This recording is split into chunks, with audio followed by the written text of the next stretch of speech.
So we got a little bit of a This Day in History, and then we got to talk about some news in relation to Bumblebee. Specifically that this day in history, and we've talked about this before on the podcast, I'm pretty sure there must be some segment where we went in this in length. This day in history today was the debut of Beast Wars Transformers, specifically the very first episode of Beast Wars Season 1, Beast Wars Part 1. September 16th, 1996. That makes it 23 years old. We're two years away from a 25th anniversary. Hopefully Hasbro will do something with that. Lord knows they dropped the ball on 20th. I mean, there's not much more I could say really about what is arguably the best Transformers series of all time. And that's just my own personal opinion. Even though I was raised on G1, I could recognize just how much of an impact that show did for the brand and just pretty much saved everything for Transformers in the long run. And also, I mean, it's one of the few things that we could say about the series. It's award-winning. It got the 1998 Daytime Emmy Award for Outstanding Animation. And we could use that as a segue from one award-winning series to one that almost won some awards, in that of the Bumblebee movie. So this here in the news just a couple days ago was the 45th annual Saturn Awards.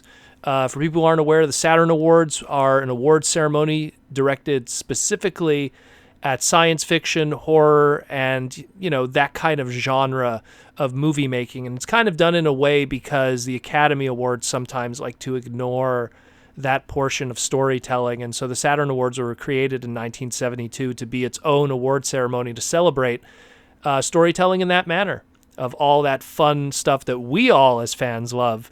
You know, sometimes you can't just watch boring movies about, you know, Rosebud. So Bumblebee was in two categories specifically. They were in the Best Science Fiction Film Release and in the Best Supporting Actress in Film. And I have a little bit of an argument with that one there. Now, so for Best Science Fiction Film Release, Bumblebee was up against Alita Battle Angel, Jurassic World, Ready Player One, Solo: A Star Wars Story, Sorry to Bother You, and that's it. And it seems that they lost out to Ready Player One by Warner Brothers Pictures. Now, I've seen all of these movies, and me personally, I don't think Ready Player One should have won it. But then again, that's not, you know, that's just me. I mean, I think that those kind of movies, I don't know. It's really pandering to a very widespread audience, and it just kind of worked, I guess, for them. But I mean, no one was really talking about Ready Player One after it came out. It really just kind of came and went, and it was based off of a book that's like, hey man, it's got all this like stuff that you remember, like a Family Guy episode reference. Jurassic World, whatever. I mean, I think that Jurassic World was kind of played out at this point, Fallen Kingdom specifically. I don't want to spoil too much for people who didn't watch that one and the silly ending. Solo, less said the better. I liked Alita Battle Angel a lot. That's mostly because I'm a big anime fan, and I think they did a really good job. But some people have conflicting opinions. So, I mean, I really would have been between Bumblebee and Alita Battle Angel from this lineup. But that's just, again, personal opinion. I understand why Ready Player One won for a lot of reasons. But, I mean, I would have been more on that Alita Battle Angel Bumblebee bandwagon. Now here for the Best Supporting Actress in a Film.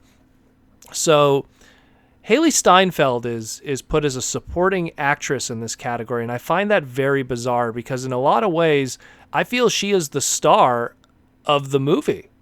You know, she's not a supporting actress. She should have been in Best Actress in a Film for this year. And I mean, because really, when you think about it, if Hailee is the supporting actress, who's the main character? You're going to say Bumblebee? The non-talking character animation model is the main actor? You can't say John Cena, would you?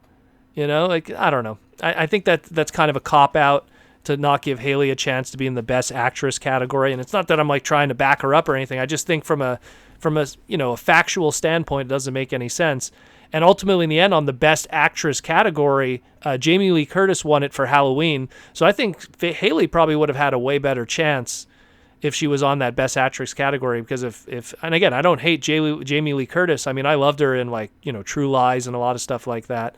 But really, like, she counts as a supporting actress in the Bumblebee movie? I don't know. Either way, she was up against, in the supporting actress category, Cynthia Evero from Bad Times at the El Royale, Karen Gillan from Marvel's Avengers Endgame. Just want to also keep in mind that Avengers swept a lot of stuff, but they were their own category practically in the Saturn Awards because, they have their comic book category for those movies. Amber Heard for Aquaman, Scarlett Johansson for Avengers Endgame, Naomi Scott for Aladdin, and Zendaya for Spider-Man Far From Home. And who won that? Zendaya for Spider-Man Far From Home. Again, okay, sure. When I kind of compare it to the other ones here, like Scarlett Johansson, her role in Endgame, like out of all the movies here, I loved Endgame, but her role in Endgame was kind of small. So how much of it could she, be compared to for that movie? Same thing with Avengers, with Karen Gillan. How much of it could really be her? Amber Heard, maybe a little bit for Aquaman. She had kind of a good role in that. I didn't see Bad Times at the El Royale, so sorry about that one. And Naomi Scott for Aladdin. I don't know. I saw the movie. It was okay, I guess. Kind of like the original, but, whatevs. Zendaya, Spider-Man, I don't know. It wasn't a standout performance for me for Spider-Man Far From Home with Zendaya. I don't know. So again, Hailee just being in this category, considering what doesn't make sense when you look at it, she's the only one that was like front and center in her movies because she's not really a supporting actress in her movie, where everyone else really was someone on the side, or sometimes barely had any lines. So I don't know. So again, kind of a shame she didn't win it, even though she really was the most important one out of all the people in comparison here to her own movies. But yeah. So unfortunately, Bumblebee didn't win anything at the Saturn Awards, and this is kind of unfortunate. I think it would have been one of the few chances that Bumblebee probably would have had to win anything, because it actually was, dare I say, a decent Transformer movie in comparison to some of the other stuff that we've had in the past. We look back at the past Saturn Awards, and Michael Bay's movies were not exactly, popping up on any of the categories. Like, let's just jump to let's say 2007, Transformers wasn't there. They got I think best science fiction, they were nominated, but they lost to the likes of Cloverfield. And then in 2009, again nominated, but lost to Avatar, specifically not Avatar The Last Airbender, Avatar The Blue People.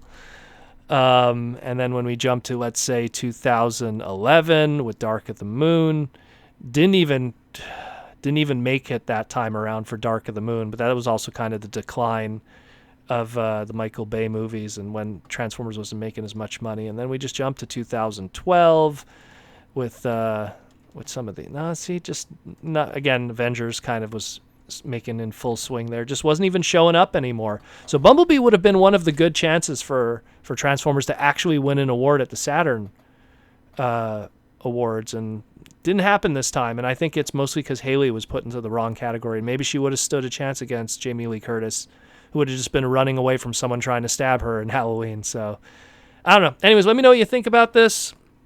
Kind of a shame, but yeah, it is what it is.